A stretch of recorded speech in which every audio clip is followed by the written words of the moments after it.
Hello everyone, Assalamu alaikum. Welcome back to my channel. இன்னும் ஒரு யூஸ்ஃபுல்லான வீடியோ உண்டோட உங்களையே சந்திக்கிறதுல மிச்சம் சந்தோஷம். இன்றைக்கி நான் இந்த வீடியோவில் உங்களோட ஷேர் பண்ணுற ரெசிபி ஓட்ஸ் கஞ்சி ரெசிபி தான். இந்த ஓட்ஸ் கஞ்சி ரெசிப்பியை மார்னிங் பிரேக்ஃபாஸ்ட்டுக்கு எடுத்துக்கொள்கிறது மிச்சமே ஒரு நல்ல ஒரு பிரேக்ஃபாஸ்ட் அப்படின்னு தான் சொல்லுவேன். இது நல்ல ஒரு ஹெல்த்தியான ஒரு பிரேக்ஃபாஸ்ட் தான். ஸோ அதனால தான் நான் உங்களோட ஷேர் பண்ண விரும்பினேன். இப்போ வாங்க இதை எப்படி செய்கிறேன்னு பார்ப்போம். நான் இன்றைக்கி இந்த ஓட்ஸ் கஞ்சை செய்கிறதுக்கு மில்க் பவுடர் தான் எடுத்தேன். எங்களுக்கு எவ்வளவு தேவையோ அந்த அளவு மில்க் பவுடர் தண்ணியில் போட்டு அடுப்பில் வச்சு காய்க்கணும். எங்களுக்கு மில்க் பவுடரும் எட் பண்ணேலும், அதே நேரம் இதுக்கு ஃப்ரெஷ் மில்க்கும் எட் பண்ணேலும். எனக்கு அன்றைக்கி ஃப்ரெஷ் மில்க் இல்லாத சுட்டி மில்க் பவுடரில் தான் இந்த கஞ்சை நான் செஞ்சு எடுத்துக்கொண்டேன். மில்க் பவுடரை போட்டதுக்கு பிறகு இதை நல்லா இந்த பாலை காய்ச்சிக்கொள்ளணும். பால் நல்லா காஞ்சி வந்ததுக்கு பிறகு நான் இதுக்கு சுகர் எட் பண்ணினேன். சுகர் மிச்சம் எட் பண்ணலை, கணக்காக கொஞ்சமாக தான் எட் பண்ணினேன். அப்போ தான் இந்த ஓட்ஸ் கஞ்சி குடிக்கிற நேரம் திகட்டாமல் இருக்கும்.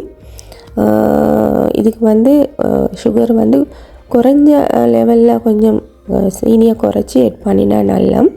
இப்போ சுகரையும் எட் பண்ணினதுக்கு பிறகு இது நல்லா சூடு வர காட்டியும் காய்ச்சிக்கொள்ளணும்.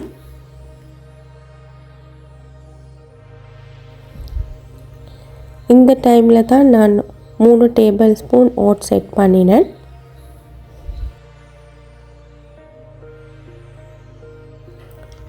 ஓட்ஸையும் போட்டதுக்கு பிறகு இந்த பால்லையே ஓட்ஸை நல்லா வேக காட்டியும் காய்க்கணும். இந்த பாலில் நல்லா ஓட்ஸ் வெந்து வந்தால் தான் ஓட்ஸ் குடிக்கிற நேரம் நல்லா வெந்து சாஃப்டாக இருக்கும்.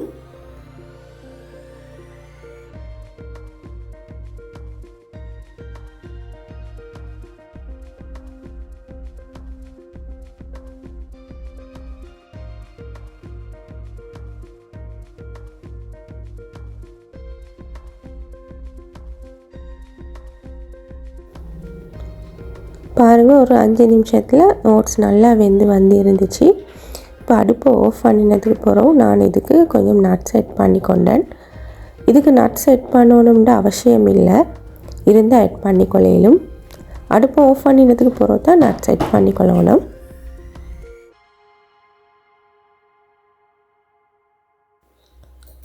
வீக்கெண்ட்ஸில் பிள்ளைகள் ஸ்கூல் போகாத நேரம் மார்னிங் பிரேக்ஃபாஸ்ட்டுக்கு இப்படி ஒரு ஓட்ஸ் கஞ்சி செஞ்சு கொடுத்தா பிள்ளைகளும் நல்லா விரும்பி தின்னுவாங்க. அதே நேரம் நட்ஸ் எல்லாம் எட் பண்ணினே சுட்டி இது வேறு லெவல் டேஸ்ட்டில் இருக்கும். பிள்ளைகள் நல்லா விருப்பமாக அந்த நட்ஸும் இருக்கிறதால நிறையவே குடிப்பாங்க. இது அவ்வளோ டேஸ்ட்டாக இருக்கும்.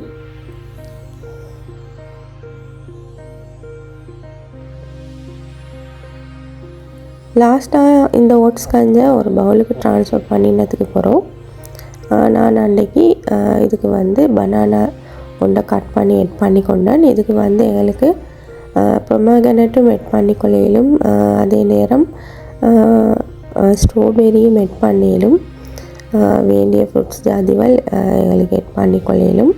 நான் அன்றைக்கி பனானா மட்டும்தான் எட் பண்ணினேன். அவ்வளவு தான். இது ஒரு ஈஸியான ஓட்ஸ் கஞ்சி ரெசிபி தான். கட்டாயம் ஒரு தடவை ட்ரை பண்ணி பாருங்கள். இந்த வீடியோ உங்களுக்கு மிச்சமே யூஸ்ஃபுல்லாக இருந்திக்குமென்று நம்புகிறேன்.